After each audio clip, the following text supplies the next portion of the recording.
اللہ تعالیٰ فرماتا ہے کہ اے ابن آدم، جب تک تو مجھ سے امید قائم رکھے گا اور دعا مانگتا رہے گا میں تجھے بخشتا رہوں گا۔ جو کچھ تجھ سے گناہ ہو اور میں اس کی پرواہ نہیں کروں گا کہ تو نے کیا کیا گناہ کیا ہے۔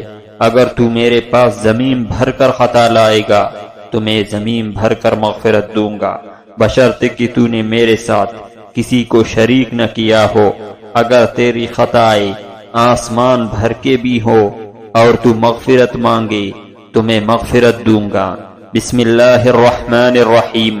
حضرت ابو ذر رضی اللہ تعالی عنہ سے مروی ہے کہ حضور اقدس صلی اللہ علیہ وسلم نے فرمایا کہ میرے پاس حضرت جبرائیل علیہ السلام آئے اور یہ خوشخبری دی کہ جو مر جائے اور اس نے شرک نہ کیا ہو تو وہ جنت میں داخل ہوگا۔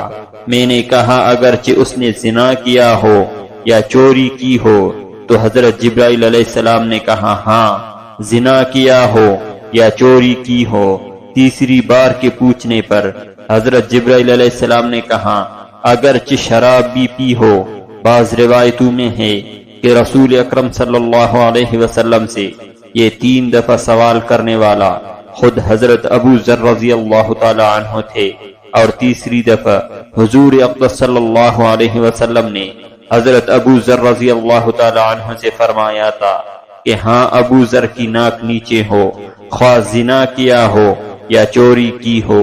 حضرت ابو ذر رضی اللہ تعالی عنہ جب کبھی یہ حدیث سناتے تو حدیث پوری کرنے کے بعد ساتھ ہی یہ بھی ضرور فرماتے تھے کہ ابو ذر کی ناک نیچے ہو۔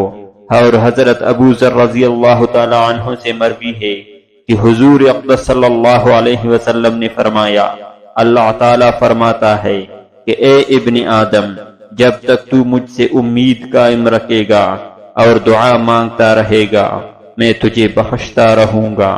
جو کچھ تجھ سے گناہ ہو اور میں اس کی بھی پرواہ نہیں کروں گا کہ تو نے کیا کیا گناہ کیا ہے۔ اگر تو میرے پاس زمین بھر کر خطا لائے گا تو میں بھی زمین بھر کر مغفرت دوں گا، بشرطے کہ تو نے میرے ساتھ کسی کو شریک نہ کیا ہو۔ اگر تیری خطائیں آسمان بھر کے بھی ہو اور تو نے مغفرت مانگی تو میں مغفرت دوں گا۔